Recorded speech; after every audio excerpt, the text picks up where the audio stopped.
মুস্তাফিজুর রহমানকে আইপিএল থেকে বাদ দেওয়ার পর থেকেই মুখোমুখি অবস্থায় বাংলাদেশ ও ভারতের ক্রিকেটাঙ্গন। গেল কয়েকদিনের উত্তপ্ত পরিস্থিতির মাঝেই জানা গেছে বিস্ফোরক তথ্য। বাংলাদেশের এই পেসারকে বাদ দেওয়ার ঘটনা নাকি জানতেন না খোদ ভারতীয় বোর্ড কর্তাদের অনেকেই। শনিবার এক বিজ্ঞপ্তির মাধ্যমে কলকাতা নাইট রাইডার্স জানায়, বিসিসিআইয়ের নির্দেশনায় আইপিএলের আসন্ন আসরের স্কোয়াড থেকে মুস্তাফিজুর রহমানকে ছেড়ে দিচ্ছে তারা। তবে ভারতীয় গণমাধ্যম দ্য ইন্ডিয়ান এক্সপ্রেস জানিয়েছে, বিসিসিআইয়ের সদস্য এবং আইপিএল গভর্নিং কাউন্সিলের কোনো সভাতেই এই বিষয়ে কোনো আলোচনা বা পরামর্শ করা হয়নি। আইপিএলের সঙ্গে যুক্ত ভারতীয় ক্রিকেট বোর্ডের এক কর্তা বলেছেন, তারা সামাজিক যোগাযোগ মাধ্যম থেকেই মুস্তাফিজকে বাদ দেওয়ার বিষয়টি জানতে পেরেছিলেন। অর্থাৎ বোর্ডের সর্বোচ্চ পর্যায়কে সরকার থেকে নির্দেশনা দেওয়া হয়েছিল, যা মেনে কোনো আলোচনা ছাড়াই কলকাতাকে সরাসরি মুস্তাফিজকে ছেড়ে দিতে নির্দেশ দেয় বিসিসিআই।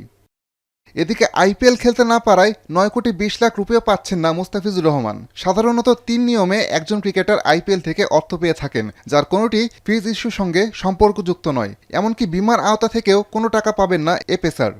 আইপিএলে খেলতে না পারায় সবচেয়ে বড় ক্ষতির শিকার হচ্ছেন মুস্তাফিজই। অন্যদিকে তাকে বাদ দেওয়ার ইস্যু থেকে দুই দেশ বা বোর্ডের মাঝে সম্পর্কে যে টানাপোড়েন শুরু হয়েছে, সহসাই তার সমাধান মেলা কঠিন। আসাদুজ্জামান লিটন, এখন।